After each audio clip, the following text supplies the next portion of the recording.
J'ai vécu cette expérience en 1968. J'avais à peu près 26 ans à l'époque.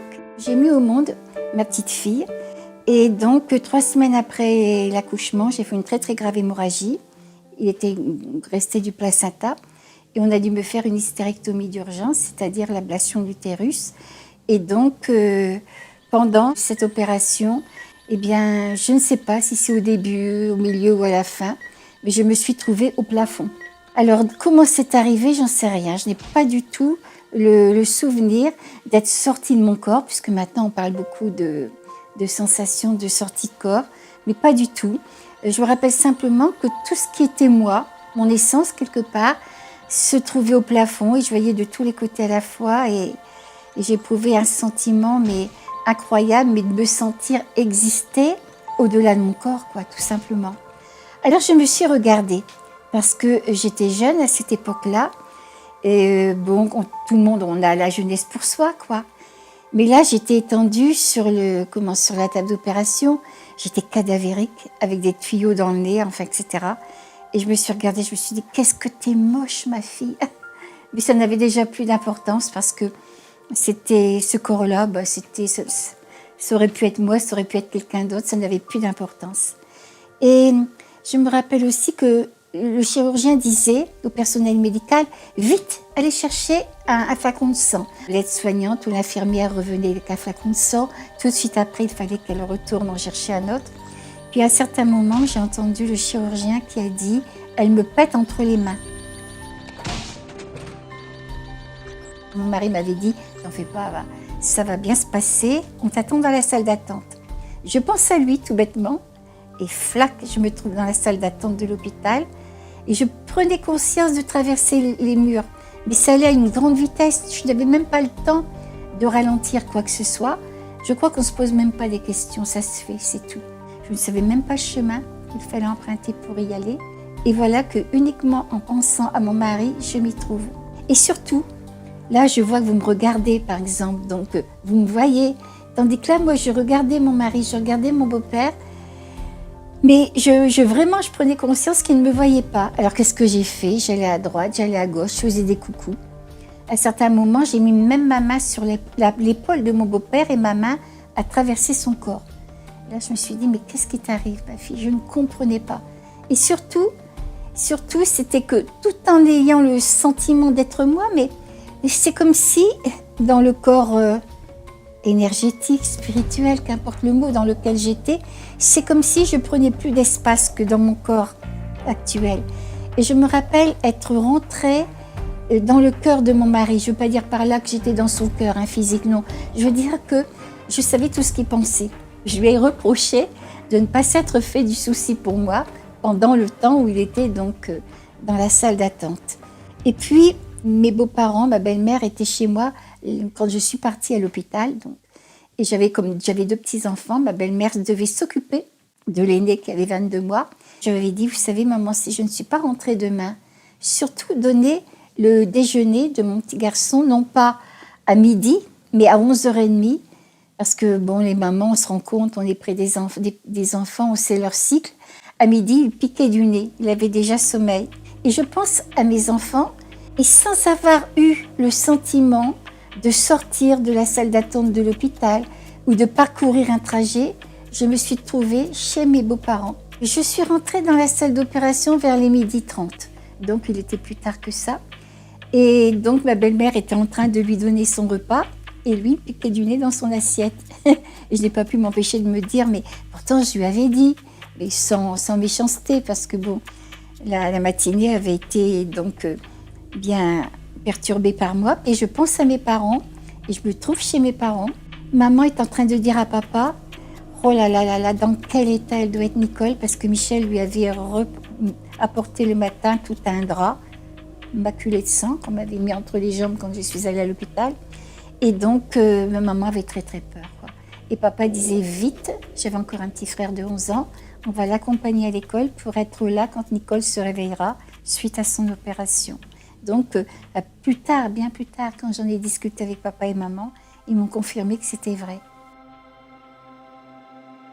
Alors après, je ne sais pas, je me suis trouvée dans un abîme de ténèbres, de silence. C'était le néant à l'échelle universelle. Et là, pour la première fois, je me suis dit, ça y est, ma fille, tu es morte. Et puis pourtant, c'était pas possible que je sois morte, parce que pour moi, la mort, ça représente l'arrêt de tout, quoi, de toutes les fonctions cérébrales. C'était pas possible parce que je vais vous faire rire, mais j'étais beaucoup plus intelligente que je ne le suis maintenant. On aurait dit déjà que tout s'était ouvert. Et là, j'ai pensé à ce qu'on m'enseignait lorsque j'étais jeune, que j'allais au catéchisme, qu'on me disait qu'on vivait jusqu'à la fin des temps. Et une panique m'a pris. Et au loin, j'ai vu une pointe d'aiguille de lumière, simplement ça, une toute petite étoile. Et là, j'étais propulsée à toute vitesse vers cette étoile. Je voyais comme des formes. Ça donnait la forme d'un tunnel, mais c'était peut-être la vitesse qui faisait ça, je ne sais pas. Mais ce que je me rappelle, c'est que la lumière a pris tout l'horizon. Et je suis rentrée dans la lumière et c'est le plus beau moment de ma vie. Parce que je rentrais dans un océan d'amour pur. Je me rappelle une fois, il y avait un psychiatre qui m'a dit « Mais je suis toujours très émue par les personnes qui parlent de la lumière, de la façon dont elles en parlent, parce qu'on sent une émotion. Et moi, je me demande si ce n'est pas qu'elles ont manqué d'amour en étant jeunes, si ce n'est pas une compensation. » Moi, je dis tout le temps que je souhaite à toutes les personnes d'avoir des parents comme j'ai eu, quoi, parce que j'étais loin de manquer d'amour. Au contraire, ils m'en ont donné tout plein, moi et mes frères, quoi. Mais là, je ne sais pas vous dire, cet amour-là, c'est un amour qui comble, qui restaure. On devient amour, tout simplement. On devient amour. Et j'étais dans une plénitude de paix, de compréhension, je ne peux pas vous expliquer. Dans cet état-là, dans cette lumière-là, j'ai su que j'étais éternelle et que je vivrais toujours. On le sait, voilà, c'est comme ça. Je prenais conscience du mot « je suis ». C'était comme si j'étais unie à la vie qui était partout dans l'univers, que je devenais cette vie-là et qu'il n'y avait que ça, quoi. Et je me rappelle que j'ai vu des êtres qui m'ont accueillie. Ces êtres-là, dans mon cœur, je les appelle des guides. Ils voyaient en moi comme un livre ouvert. Je ne voulais leur montrer que les bons aspects de mon caractère, mais je savais qu'ils savaient tout de moi. Je me suis trouvée dans un jardin. C'était magnifique. Bien sûr, il y a des beaux parcs sur la terre. Bon, là, mais là, je voyais le sacré de la vie parce que, par exemple, un brin d'herbe, je voyais les molécules de vie dedans. Je me suis assise près d'un ruisseau, mais c'était de la lumière d'eau. Je regardais des fleurs, il y avait d'autres couleurs plus pastel. Les sons devenaient couleurs, les couleurs devenaient sons. Il y avait une unité dans tout ça. Et c'est ça, je me rappellerai toujours cette expérience sous la forme d'amour et d'unité. Il y avait une unité incroyable. Et je ne me sentais pas plus importante qu'une goutte d'eau, qu'une fleur. Voilà, j'étais la vie, c'est tout. Et je me suis dit, mais qu'est-ce qu'on fait le contraire sur la terre? Parce que quand on a quelqu'un, un membre de notre famille qui s'en va, quoi, c'est la désespérance. Mais si on pouvait savoir qu'il retrouve là cette plénitude de la vie, quoi, hein, ou qu'il est en chemin pour rencontrer ça. Et j'ai vu mon petit frère. Alors là, mes parents avaient perdu un petit bébé de 7 mois. J'avais 11 ans quand il est décédé. J'étais sa petite maman. Je l'adorais, ce petit enfant-là. Et de l'autre côté, bien sûr, quand je pensais à lui, je pensais toujours à lui comme au petit bébé qu'il était à 7 mois. Mais là, je vois un adolescent irradiant de lumière qui vient vers moi et je sais de façon certaine que c'est mon frère. Alors, évidemment, quelquefois, ça peut paraître incohérent parce que je me rappelle que dans la salle d'attente de l'hôpital, j'avais voulu rassurer mon beau-père. J'avais été près de lui, j'avais mis ma main sur son épaule et ma main avait traversé son corps. Tandis que là, je me suis retrouvée dans les bras de mon frère. Il était solide et moi aussi. On ne peut pas l'expliquer autrement que d'une reconnaissance d'âme à âme. Et je me rappelle lui avoir dit, mais si papa et maman te voyaient, mais tu te rends compte quel bonheur que ça serait? Alors il m'a dit qu'il nous avait toujours guidés, toujours suivis, toujours aimés. J'étais même extrêmement émue de la qualité de son amour. Parce que nous, sur la terre, bien sûr, je symbolise, mais quand on aime, bon, allez, je te donne mon cœur et puis on tend la main pour avoir autant, quoi. C'est le propre de l'amour humain, tandis que là, il nous aimait pour ce que nous étions, mais sans exigence, sans égoïsme, sans rien du tout. Et j'ai rencontré le frère de mon mari, Jacques.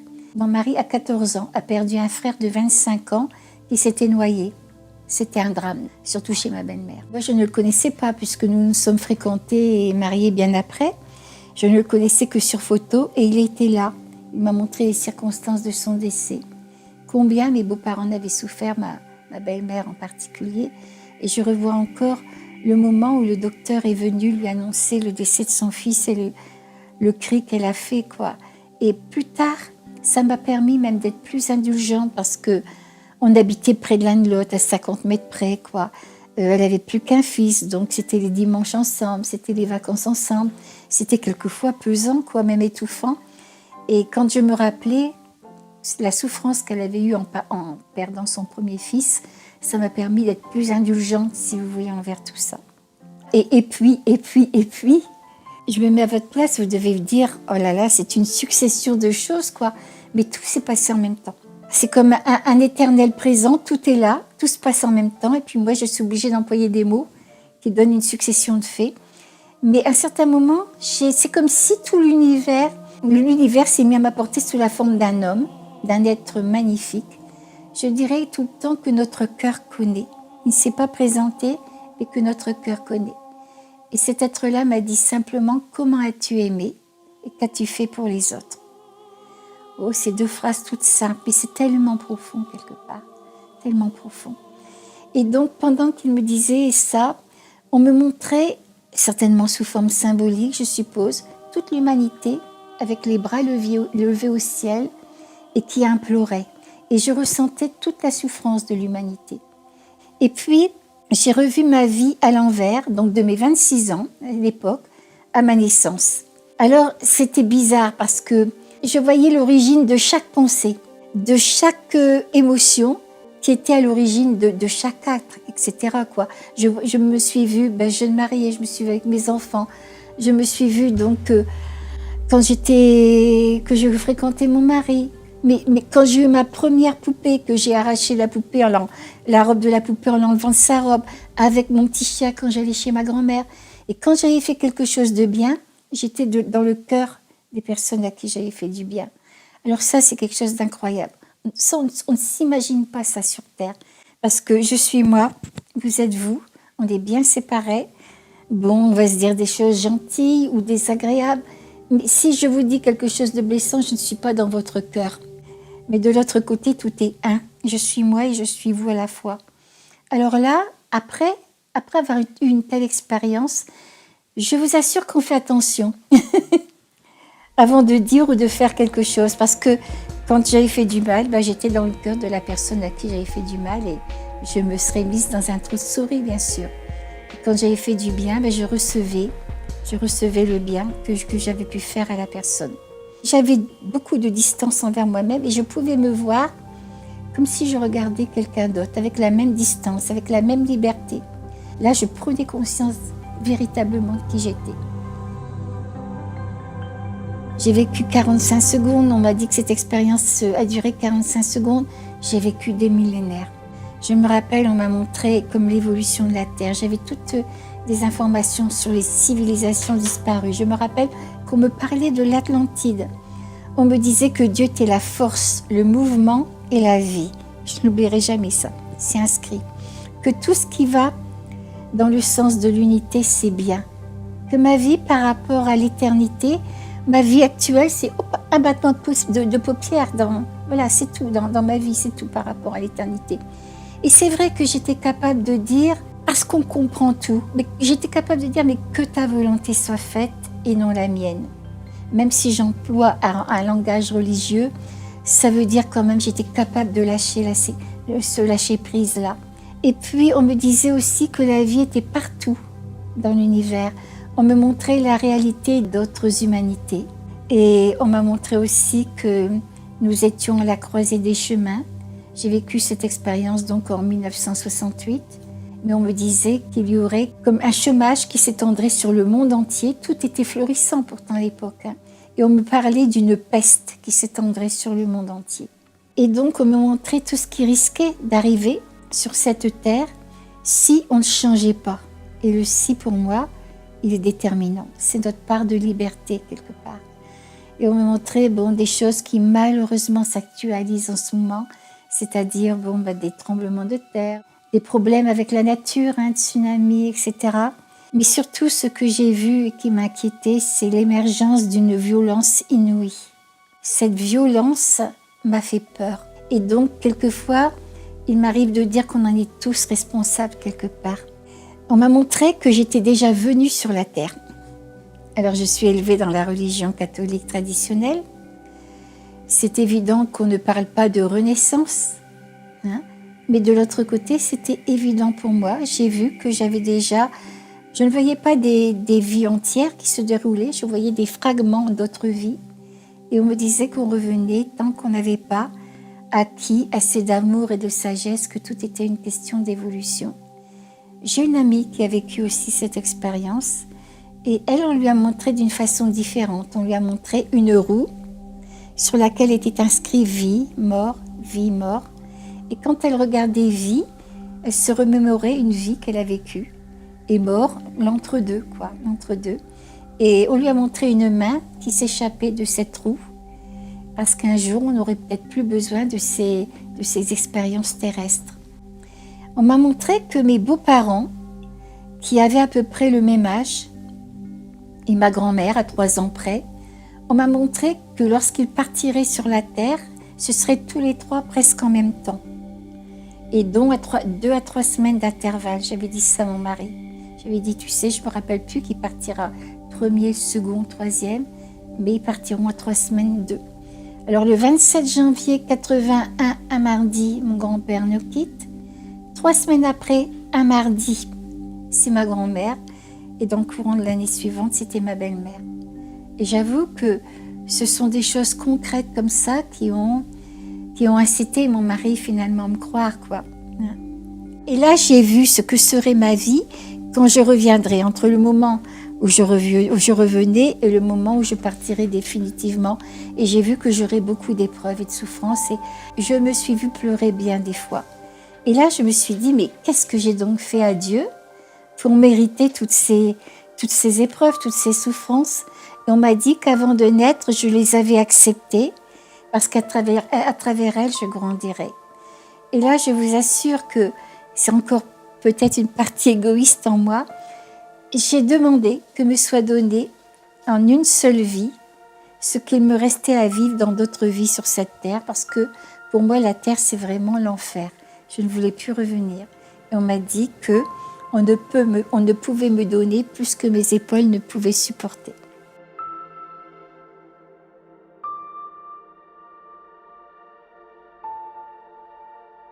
Non, je me demandais ce qu'il m'arrivait. J'ai eu conscience d'être morte, c'est quand je me suis retrouvée dans cet abîme de ténèbres et de silence, dans ce néant. Mais avant, je me posais la question. Tout était pour moi réel. Bon, j'étais vivante. Je pense à mon mari, je suis près de mon mari, je traverse les murs. Alors là, qu'est-ce qui m'arrive? Mais je ne me suis pas posé la question, c'est un rêve? Non, c'est pas possible. Et même quand on me demande, bien des fois on me demande, Madame Zron, vous ne croyez pas que c'est un rêve? Cette expérience, ça n'a rien à voir avec un rêve. Je dirais parce que on comprend dans une telle expérience que nous, dans ce qu'on appelle notre réalité maintenant, eh bien, c'est qu'un dixième, peut-être même pas, de ce qu'on est en totalité. On est infiniment plus que ce qu'on vit au quotidien, infiniment. The important thing to understand is that Gateway Valley was much more real than this world. Far sharper, crisper, and more real than this. This is very dreamlike by comparison. That was a deep, deep mystery to me for a long time, trying to understand that ultra reality. It's very hard to put it into words. Later on, when I was trying to explain all this, and my original default was this had to be some crazy brain effect, some wild hallucination or drug effect or dream. That's what I was trying to explain it as. But after many, many months and going over all this with my doctors and everything, we came to realize, well, it was way too real to be real because it really happened. But it didn't happen in my brain, and it didn't happen in the physical universe. It was a much deeper clue about the nature of all existence, and in many ways confirmed tens of thousands of other near-death experiences and other spiritually transformative experiences, not to mention the writings of religious mystics and prophets and those writing about the afterlife going back thousands of years, because we're all talking about the same thing. Ce que je me rappelle, c'est quand je suis allée dans la lumière, c'était direct. Quand je suis revenue, j'avais le sentiment de... comme si je descendais, que je traversais d'autres plans de conscience plus denses. Et j'ai vu des personnes qui étaient près de la terre, qui étaient quelque part comme accrochées à la terre. Et j'ai envie de dire à chaque fois, si vous avez perdu un membre de votre famille, un ami, pensez à lui. Envoyez-lui de l'amour, dites-lui à cette personne-là, surtout si elle ne croyait en rien, hein, dites-lui qu'on l'attend de l'autre côté, voilà. Et pour moi, l'important, ce n'est pas, vous voyez, de parler de cette expérience pour dire, voilà, j'ai fait ça, il y a des millions de personnes qui ont vécu cette expérience, mais parce que j'espère que cette expérience, elle peut éveiller les gens. Il y a un sens, il y a un but, notre venue sur la Terre correspond à quelque chose, quoi.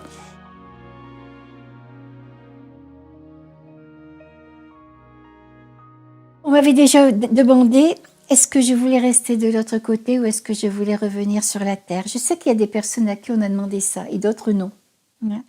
Ça peut paraître monstrueux, mais je n'avais pas envie de revenir. J'avais pourtant un mari et des enfants. Mais vous allez comprendre, quand j'étais, moi j'appelle ça à la pointe de mon âme, à la dimension ultime de moi-même, eh bien, j'étais capable de remettre mon mari et mes enfants à la providence divine en sachant que tout ira bien pour eux. Parce que j'étais tout et eux, ils seraient en moi. Moi, je n'aurais pas été privée d'eux. C'est eux qui auraient été privés de moi. Mais si je redescendais tant soit peu, ce que j'appelle dans ma conscience humaine, dans mon humanité, j'avais peur que mes enfants soient orphelins, qu'ils en souffrent, de ne pas voir leur maman. Je ne voulais pas non plus qu'ils tendent leurs bras à une autre maman que moi. Je voulais que mon mari soit heureux, mais pas dans les bras d'une autre femme.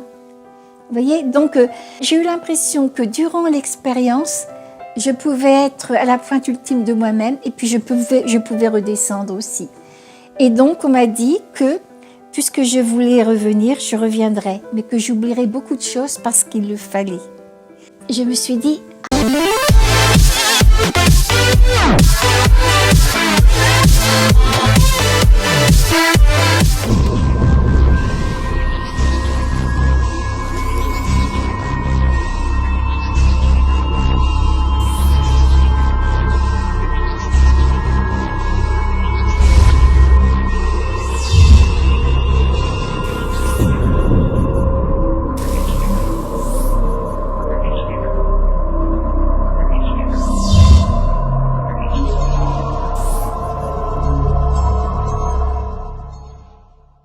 Ils veulent que j'oublie beaucoup de choses. Je vais faire en sorte de m'en rappeler. Mais pourtant, quand je me suis réveillée, c'est comme un grand voile, vous savez, qui vient tout obscurcir. Eh bien, j'ai pratiquement tout oublié. Je ne me rappelle que des miettes. C'est frustrant.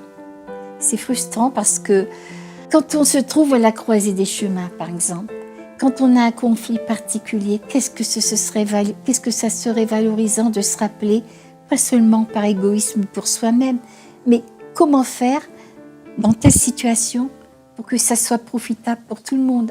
J'aurais bien aimé non pas me rappeler toute la sagesse du monde, mais ce qui m'était nécessaire dans cette vie-là, et ce qui était nécessaire au mien, mais non. Voilà, j'ai oublié. Je me rappelle que quand j'ai rentré dans mon corps par la tête, et j'ai réintégré mon corps comme on rentre dans une chaussée. C'est peut-être pas tellement poétique, mais j'ai eu cette impression-là. Et on a dû me donner une paire de claques. Le chirurgien, plus tard, m'a dit, on a dû vous réveiller en urgence pour telle et telle raison que j'ai oubliée. Mais je me rappelle que lorsque je me suis réveillée, j'avais dans les oreilles une musique d'une beauté. C'était magnifique. C'est une musique à pleurer d'amour pendant longtemps, et même encore maintenant. J'ai recherché dans les classiques ou dans la musique sacrée quelque chose qui pourrait correspondre à ça, jamais. Mais à l'arrière-plan de ça, il y avait une paix, une plénitude. J'avais le sentiment de ramener un instant d'éternité que j'aurais voulu garder en moi. Mais bon, il y a certainement la souffrance. J'avais quand même été ouverte du nombril au pubis, j'avais 24 attaches. Tout ça, ça s'est réveillé. Est-ce que c'est ça qui a fait que l'expérience est partie? Est-ce qu'il le fallait?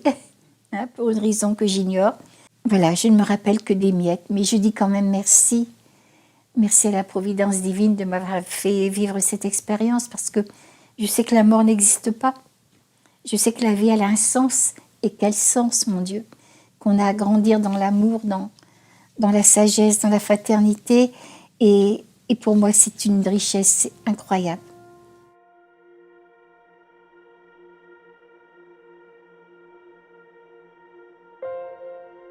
Une infirmière que j'ai rencontrée lors de ma première sortie, un mois après, dans un magasin. Cette infirmière-là est venue à moi et c'est elle qui m'a abordée en me disant « Bonjour la petite ressuscitée ». Et donc, je lui disais « Je ne vous connais pas ». Et elle m'a dit « Mais oui, moi je vous connais bien parce que j'assiste à votre opération. Qu'est-ce que vous nous avez fait peur ?» Alors évidemment, j'en ai profité pour lui demander tout ce qui m'était arrivé parce que en principe, les docteurs, les chirurgiens n'ont pas le temps. Ils sont très, très prudents. Ils ont évidemment mon mari que je revenais de loin, mais que tout danger semblait dorénavant écarté. Et à l'hôpital, on m'appelait la petite ressuscitée. Et pendant les 10 jours où je suis restée à l'hôpital, je peux dire que presque tout le temps, j'avais quelqu'un près de moi parce que je revenais de loin. Je crois qu'il fallait être prudent pendant longtemps. Et c'est là qu'elle m'a dit que je n'ai pas le droit de vous le dire en tant qu'infirmière, mais après tout, vous êtes bien là, elle m'a dit. Donc, vous n'êtes pas morte. Donc, Madame Dron, vous avez été morte, elle m'a dit. Vous êtes morte pendant... Alors, j'ai demandé combien de temps? 45 secondes avec électrocardiogramme plat. Il faut savoir que dans les 15 secondes qui suivent l'arrêt cardiaque, le cerveau s'arrête de fonctionner. Il n'y a aucune activité électrique décelable au bout de 30 secondes. Au début, c'est 15 secondes. 15 secondes, ça commence à décliner, au bout de 30 secondes, il n'y a plus rien. Et on sait que dans les conditions optimales de surveillance de l'activité cardiaque, c'est-à-dire dans nos unités de soins intensifs ou de réanimation, il y a une période incompressible d'au moins 2 minutes avant qu'on donne les premiers soins et que le cœur reparte. Donc, on sait très bien que toutes les personnes qui ont présenté un arrêt cardiaque sont bien revenues d'une mort clinique. Ils sont revenus de la mort. Et dans 18%, ils nous racontent ce qu'ils ont vu et vécu. Donc, on ne peut plus dire aujourd'hui, personne n'est revenu de la mort pour nous raconter ce qui se passe. Ben oui, il se trouve que grâce au progrès de la réanimation, il y a des gens qui sont revenus de la mort. Vous savez, quand je me suis réveillée, premièrement, j'ai eu à gérer pendant 2 jours une douleur énorme. On ne pouvait pas me donner des calmants comme on le fait maintenant, hein, bien sûr. Il y avait une raison. Donc, pendant 2 jours, c'était atroce. Et au bout de 2 jours, quand ça commençait à aller un petit peu mieux, je me rappelle que j'aurais aimé pouvoir dire donc aux chirurgiens, vous savez, j'ai vécu ça. Est-ce que vous connaissez dans vos patients quelqu'un qui a vécu cette expérience-là? Puis j'ai pas osé. Et je crois que c'est comme on a besoin de se protéger quelque part, un instinct de conservation. Je n'ai pas osé parce que je n'étais pas partie de l'autre côté avec un appareil photo. Et j'avais peur de ce que le médecin pouvait penser. Mon mari plus tard m'a dit, t'as bien fait. Il m'a dit parce que, admettons, moi je ne connaissais pas ces expériences-là. Admettons que j'aurais dit au docteur, Nicole, elle a vécu ça, qu'est-ce que vous en pensez? Et que le docteur aurait dit, oh, vous en faites pas, après une bonne nuit, tout va rentrer dans l'ordre. Comme on aurait dit à l'époque. Puis si le lendemain, c'était pas rentré dans l'ordre, et si 8 jours après ou 1 mois après, j'aurais continué à dire au docteur ça, comme le père Brune dit, hein, il y en a beaucoup qui ont été après psychiatrisés. Hein. Je sentais ça. Et je ne me sentais pas assez forte pour en parler. Je n'avais pas les mots pour le dire. Surtout, je n'avais pas les mots. Et je risquais de me trouver devant des personnes qui n'auraient pas compris, faute de ne pas l'avoir vécu, tout simplement. Et puis pour moi, ça aurait été désacraliser l'expérience. Alors oui, j'étais très longtemps sans en parler. Même à mon mari. Mon mari, c'était 8-10 ans après. Et j'ai vécu très mal ça. Et je ne voudrais plus repasser ce moment-là. Parce que, quelque part, il y avait une peur en moi d'en parler, peur qu'on ne me comprenne pas, qu'on ne me croie pas, peur de passer pour une illuminée, dans le mauvais sens du terme. Et je me reniais pour être comme tout le monde.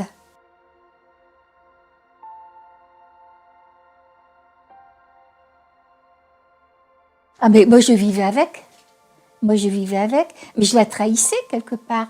Parce que j'avais peur, je la trahissais. Puis un jour, j'ai dit, non, ma fille, tu ne peux plus continuer à renier cette expérience-là.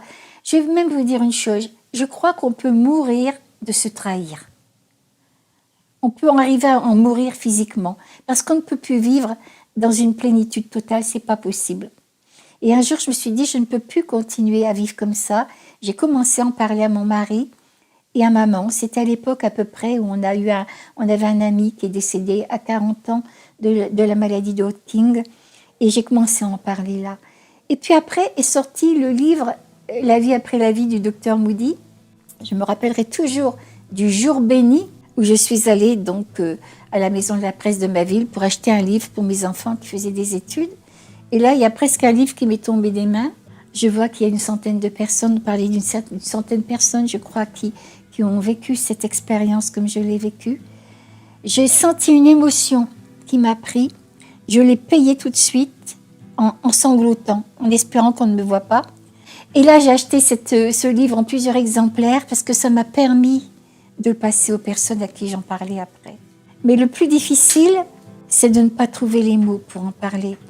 Si vous aimez la musique, je vais vous dire, oh là là, j'ai été voir un beau programme de Bach ou de Mozart ou de Mendelssohn, ce que vous voulez. Si vous saviez ce que c'était beau. Hein? Alors j'ai beau vous décrire le morceau de musique, que c'était émouvant, que ça m'avait emmené sur des hauteurs, etc. Vous allez faire oui. Mais si je vous dis rien, et puis qu'on y va ensemble, et puis qu'on écoute tous les deux, vous le sentirez. Et le ressenti qu'on peut avoir dans ces expériences-là, c'est pas un ressenti qui peut se traduire avec de l'émotion, uniquement de l'émotion, ou des choses intellectuelles. Ça transcende, ça dépense tout ça. Il y a pas le mot pour expliquer ça. Cette notion d'amour infini. On ne peut pas. On devient amour, mais on ne peut pas le dire. Cette notion de paix, cette notion de connaissance, cette notion de temps, qu'il n'y a plus de temps, qu'on est dans un éternel présent quelque part, on ne peut pas. Et alors, cette notion d'unité, où il n'y a plus vous et moi et vous, mais on est tous un quelque part. Et on communique de l'intérieur. Il n'y a plus les corps qui séparent. Comment dire ça? Là, vous m'écoutez, mais il faut le ressentir. Et de l'autre côté, on le ressent. On le ressent totalement. Mais on ne peut pas le dire. C'est une souffrance, vous savez, de ne pas pouvoir expliquer ça.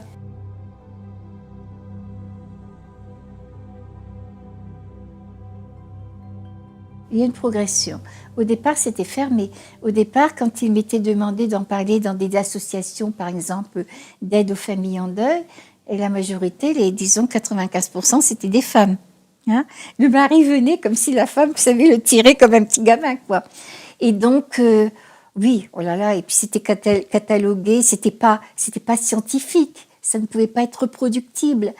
Voilà. Puis après, tout doucement, peut-être grâce aux personnes qui ont osé en parler, vous savez, parce qu'au départ, c'était kamikaze quelque part que d'accepter de participer à une émission radiophonique ou à une émission de télévision, parce qu'on était démonté quelque part.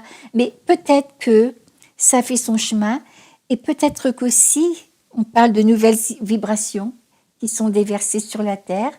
Hein, peut-être que tout ça fait que les gens s'éveillent.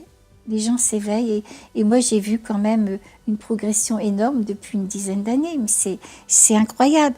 Et ça me réjouit tellement le cœur que maintenant je me dis, je peux mourir maintenant. Parce que j'ai le bonheur d'avoir vu cette évolution, quoi. Je ne pensais pas voir ça, je ne pensais pas. Alors au départ, quelquefois, j'étais impatiente entre nous parce que, est-ce que c'est l'anesthésie qui fait ça? Est-ce que ce sont les endorphines ou le plus de gaz carbonique ou le moins d'oxygène? Et je me disais, mais combien de temps on va tourner en rond comme ça? Et puis, ça a évolué et maintenant, on en arrive au domaine de la conscience. Et là, ça s'ouvre. Le milieu scientifique a commencé à s'intéresser. Et je me rappelle surtout du cardiologue Pim van Lommel, quand il a dit que la conscience n'était pas le produit du cerveau, mais pouvait être délocalisée du corps humain. I'm a cardiologist, so I had the privilege to have patients who survived cardiac arrest. Started out of curiosity to ask patients who survived a cardiac arrest if they could remember something of this period of unconsciousness. And then, to my big surprise, within 2 years, out of 50 patients I asked, 12 patients told me about the death experience. And that's the moment my scientific curiosity started to grow, because according to our current medical knowledge, it's impossible to experience consciousness during cardiac arrest when circulation and breathing have ceased. So this is how it started for me. I have learned as a medical student and as a young doctor that we have the assumption, it shouldn't be discussed, that consciousness is a product of the function of the brain. So that's the reason it's impossible to experience consciousness when you have a cardiac arrest. But is there any scientific evidence that consciousness is produced by the brain? No, it's a non-proven assumption. It's just an hypothesis. But everybody accepts it because most people have the experience that you experience consciousness when you're awake. Mm-hmm. As neuroscientists see activities in neuroimaging techniques, they believe that they see something which could be the consciousness. No neuroscientist on earth can give you the first sentence, not even a sentence, to explain how the physical brain might create consciousness. And it's not because we haven't done enough research. You know, the 1990s were the decade of the brain, and Obama has recently earmarked a significant amount of federal funding to additional study of the brain. The more we study the brain, the more we realize it does not create consciousness. On est face à une phénoménologie inexplicable. C'est d'accord, elle ne rentre pas dans nos dogmes scientifiques. Qu'est-ce qu'on fait? Il ne faut pas rejeter toutes ces expériences, il ne faut pas rejeter tous ces témoignages. C'est un prétexte un peu court, en disant qu'on ne comprend pas, donc on exclut. Il faut au contraire proposer un autre modèle. Le modèle que je propose sera valable jusqu'à ce qu'un autre phénomène vienne le contredire. Voilà, je crois que c'est comme ça qu'on doit avancer quand on est un scientifique. Et je dis qu'aujourd'hui, il n'y a aucune explication rationnelle, matérialiste à ces expériences et qu'il faut donc changer de modèle de pensée, changer de modèle d'explication de la conscience. On va dire les cerveaux du corps sont des magnifiques machines pour recevoir la conscience. La conscience est comme une substance invisible qui remplit l'univers. Les physiciens quantiques disent sans la notion de conscience, on ne peut pas comprendre comment fonctionne l'univers. Les physiciens les plus modernes, qui ont des prix Nobel de physique. Donc la conscience, finalement, c'est quelque chose d'extérieur au cerveau. Le cerveau a besoin de la conscience pour vivre, mais la conscience n'a pas besoin du cerveau pour vivre. On prend souvent l'image du fait que le cerveau, c'est comme un poste de télévision qui peut recevoir la conscience, la traiter aussi un peu à sa manière et lui renvoyer de l'information, donc interagir avec la conscience. Alors qu'est-ce qui se passe quand un poste de télé dysfonctionne? On ne peut plus capter la conscience. Par contre, la conscience existe toujours, c'est-à-dire que les chaînes continuent d'être émises par les stations, il y a des ondes dans l'air, mais simplement le poste ne peut plus les recevoir. Et dans les expériences de mort imminente, par exemple, le cerveau ne fonctionne plus, alors que la conscience n'a jamais été aussi performante. Et c'est possible parce que les gens ne sont plus dans leur corps, donc ils sont dans la conscience hors corps, donc dans la conscience beaucoup plus large. Moi, je dis que nous, on se connaît très mal. On a un corps physique, on dépend de nos 5 sens, et puis c'est tout. Mais on n'est pas que ça. Sur un autre plan, on est infiniment plus, et donc on a plein de possibilités. Si le corps arrive à vivre à d'autres fréquences, il n'est pas étonnant qu'on ait des expériences qui correspondent à des facultés qu'on a sur d'autres plans. Bon, le danger, le grand danger dans tout ça, c'est d'expérimenter de telles expériences simplement pour dire j'ai vécu ça, j'arrive à faire ça, vous voyez ceci. Là, c'est encore l'ego. Là encore, c'est l'ego qui s'accapare de ça. Alors que si ça arrive comme ça, spontanément, ou si c'est parce que c'est à cause d'une ouverture de conscience ou alors d'une évolution spirituelle où des possibilités nous sont données, mais qu'on ne va pas s'accaparer pour autant, ça fait partie des justes choses, quoi. Tout le monde, un jour ou l'autre, il nous arrive quelque chose dans la vie, un rêve prémonitoire, n'importe quoi. Tout le monde, on a ça. Mais j'aime pas le mot pouvoir, je préfère faculté. Il m'arrive d'avoir des rêves prémonitoires. Il m'est arrivé d'entendre une fois au fond de mon cœur, Jésus que ma joie demeure. La chanson Jésus que ma joie demeure quand j'ai perdu vraiment des êtres chers et que j'étais vraiment dans l'affliction. Ça arrive des choses comme ça. Il y a des moments, oui, ça arrive. Mais pour moi, le plus grand des dons, la plus grande des facultés, c'est de pouvoir aider l'autre à s'éveiller, tout simplement. On est à des millions de personnes à avoir fait cette expérience-là. Je pense que c'est pas pour rien.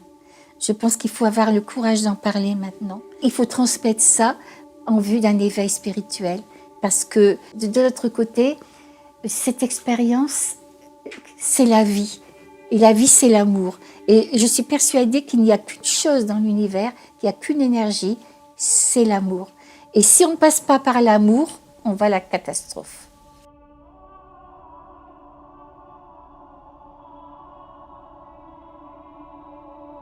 La Terre, c'est un être vivant, c'est quelque chose de magnifique. Elle est parfaite quelque part, mais nous, qu'est-ce qu'on en fait de cette Terre-là? Qu'est-ce qu'on en fait? On me disait que telle et telle chose arrivera si on ne change pas de conscience. Comme je le disais tout à l'heure, le si est déterminant.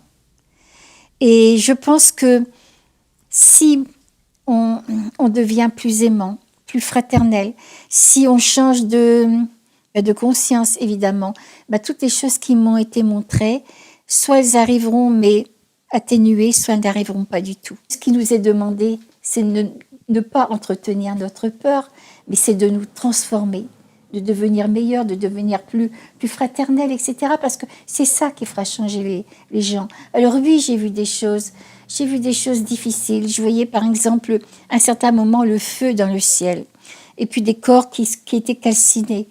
Alors, on peut interpréter ça au premier degré. Est-ce qu'il y aura une guerre nucléaire? Est-ce que c'est la couche d'ozone? Bon, mais on peut aussi interpréter ça symboliquement, parce que disons que l'enseignement que j'ai eu de l'autre côté, c'est aussi un enseignement sous une forme symbolique. Et je me suis bien sûr intéressée à tout ça, et je sais, sur un certain plan, quand on voit le feu dans le ciel, eh bien, ça représente, si vous voulez, une initiation des pensées, la purification des pensées. Alors c'est évident que je peux avoir cette information-là sur ce plan-là.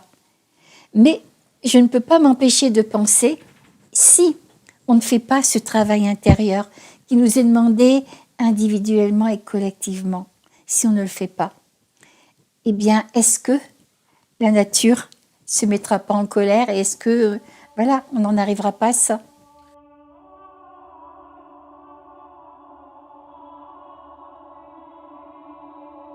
Moi, j'ai été élevée dans la religion catholique traditionnelle. Bon, je dis tout le temps que cette expérience n'a rien enlevé au trésor que peut avoir ma propre religion, mais je ne me sens plus limitée par le fait, hors de l'Église, point de salut, par exemple, quand on va dire des trucs comme ça, pour moi, ça n'a pas de sens. Et le poids de l'institution religieuse qui sont fixés à des dogmes, non, pour moi, ça n'a plus de sens. Pour moi, c'est la religion de l'amour. Tout simplement. Si on me demande de quelle religion je fais partie, la religion de l'amour. De quelle philosophie? La philosophie de l'amour.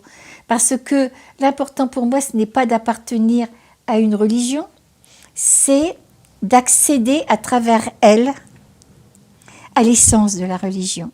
Et cette essence-là, eh bien, c'est quand c'est la chenille qui devient le papillon. Il faut emprunter ce sentier-là de transformation. Et cette essence-là, on la retrouve dans tout. Cette plénitude, ce qu'on peut appeler Dieu, cette vie, c'est comme la sève de l'arbre. Et puis l'arbre, elle a différentes ramures, différentes branches.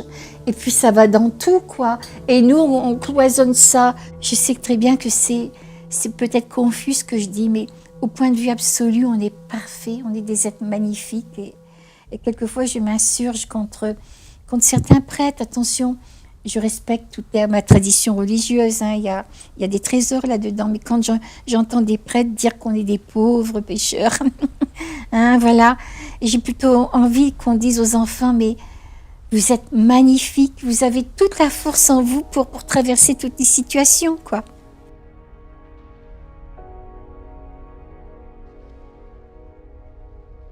Ça change tout, mais il faut du temps. Ça change tout parce que c'est un bouleversement intérieur. On a besoin de temps pour, c'est pas le mot maîtriser ça, non, mais pour digérer tout ça. Et en plus, on ne peut en parler à personne. C'est une solitude totale. Et si l'initiation, ça comprend la solitude, on peut dire qu'on y passe vraiment. C'est la solitude totale.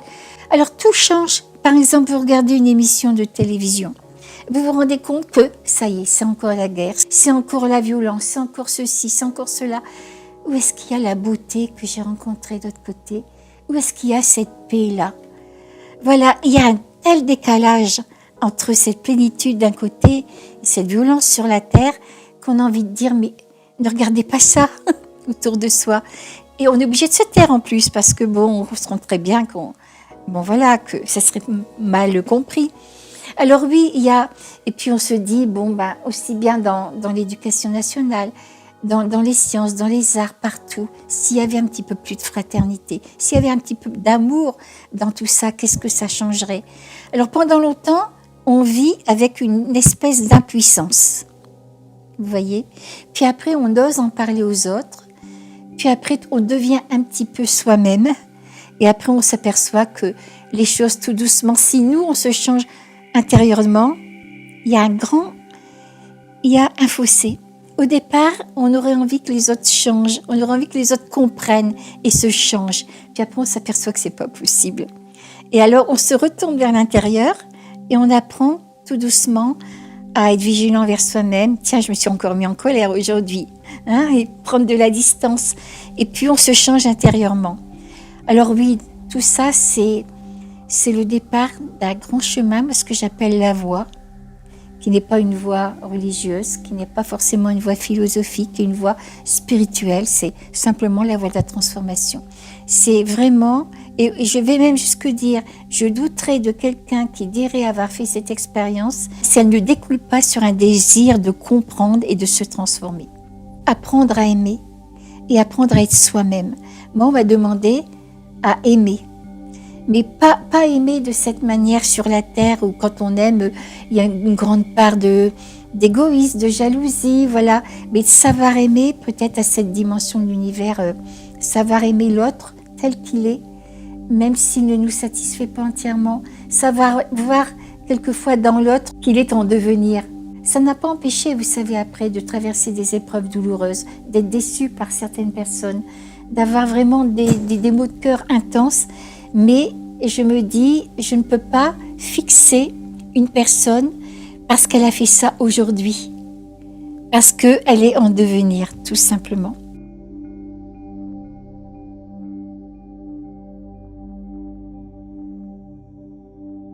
Les personnes qui sont dans la souffrance parce qu'elles ont perdu un être cher, par exemple, alors je leur dirais qu'on se reverra, que la mort n'existe pas, qu'on se reverra. Ça n'enlève pas la souffrance, mais ça enlève la désespérance, tout simplement. La vie continue, et voilà. Et de penser à la personne qui est partie comme si elle est encore là, parce qu'elle sera là. Pour les personnes qui ont des graves problèmes, qu'on a accepté quelque part de vivre certaines épreuves que nous, on considère comme épreuves. Nous, tout ce qui nous va bien, on dit c'est bon.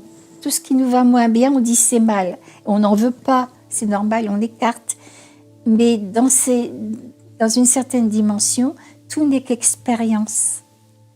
Parce que ces expériences-là, même si on les catalogue de négatives, eh bien, dans le creux de ça, eh bien, on apprend des choses. Par exemple, j'aurais accepté, dans cette expérience-là, j'aurais accepté le fait de revenir sur la terre d'un fauteuil roulant, si vous voyez, par exemple. Alors que pour moi, mon Dieu, fou là là. Eh bien, parce que à travers ces épreuves-là, j'étais capable de voir quelles qualités j'allais pouvoir développer.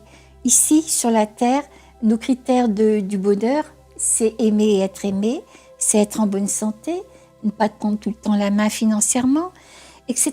quoi. De l'autre côté, les critères du bonheur, c'est redevenir ce qu'on est, cette plénitude qu'on est. Et donc, si on a des manques d'amour, si on a des lacunes, des faiblesses, etc., c'est voilà. Et on comprend que les expériences qu'on vit sur la terre, ça nous permet justement de grandir dans l'amour, de développer des forces qu'on n'a pas. C'est complètement différent. Alors j'ai envie de dire à ces personnes-là, voyez plus loin que les propres problèmes actuels.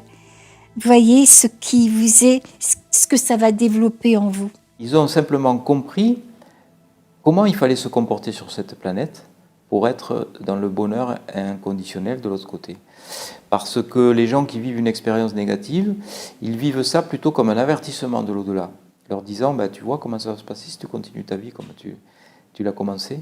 Donc les gens sont transformés, ils se détachent des valeurs matérielles de cette planète et puis ils veulent donner de l'amour aux autres, donc ils veulent aider les autres, ils vont dans des œuvres caritatives, humanitaires, ils sont vraiment tournés vers les autres. Ils ont compris l'essentiel de ce que l'on devait faire sur cette planète pour être heureux. Être dans le bonheur, c'est donner de l'amour aux autres.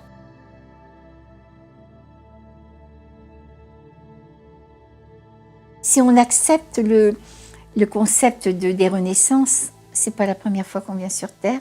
On a certainement un acquis, un passif, etc.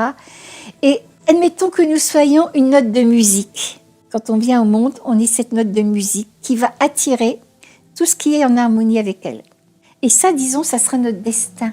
Parce que la vibration qu'elle est, cette note de musique-là, c'est nous. Et c'est le résultat de, de nos vies antérieures. Ça va attirer le destin qui nous correspond. Admettons que nous soyons un enfant turbulent, un enfant caractériel, etc. Bon, il va automatiquement, c'est pas difficile de prédire que dans sa vie, il aura des problèmes avec ses parents, les enfants à l'école, sa femme, etc. Bon. Mais si quelqu'un, s'il prend conscience de ce qu'il est, si on lui fait faire du judo, par exemple, ainsi on le remet dans certains rails, etc., on lui apprend à développer plus de compassion et tout, il n'aura plus besoin des mêmes expériences, de la même dureté de certaines épreuves. Et moi, je dis que tant qu'on est dans l'ego, parce que quand on vient sur la Terre, si on était parfait, on ne viendrait plus, on ne serait plus là. Chacun en a une part d'ego. Tant qu'on est dans l'ego, oui, on est sous la loi du destin. Mais quand on prend conscience de qui on est, qu'on essaye de s'améliorer, tout doucement, on quitte la loi du destin pour entrer dans la loi de la grâce. Et on arrive à ne plus, l'ego, comment le destin n'est plus aussi contraignant. On finit un jour par partir du destin. Parce qu'on fait un travail intérieur, on devient moins égoïste, on fait attention à qui on est, on devient plus aimant, etc. Donc on change notre vibration intérieure. Donc notre vibration intérieure, eh bien on change notre destin. Quand on a une pensée d'amour, de compassion, voilà, et le sentiment qui va avec, bien sûr que tout nous arrive parce qu'on l'a pensé et qu'on l'a ressenti, c'est évident. D'où l'importance d'être vigilant envers soi-même. D'où l'importance de savoir, de parler de ses expériences, non pas pour dire, vous voyez, j'ai vécu ça. Hein. Comme je l'ai dit, il y a tellement de personnes qui ont vécu ça, mais pour dire, cette expérience m'a fait comprendre que c'était important de se découvrir tel qu'on était, de s'améliorer, parce qu'on change soi-même, on change le monde. Et on change aussi notre statut de l'autre côté quand on va mourir, parce que j'ai traversé différents plans de conscience. Et je sais très bien que c'est pas parce que j'ai vu la lumière que j'irai. Oui, bien sûr, on voit la lumière, mais tant qu'on n'est pas devenu soi-même lumière, on ne peut pas. C'est une sorte d'osmose, c'est une densité de l'âme. Donc, en prenant conscience de tout ça, eh bien, on s'améliore, on améliore tout autour de nous.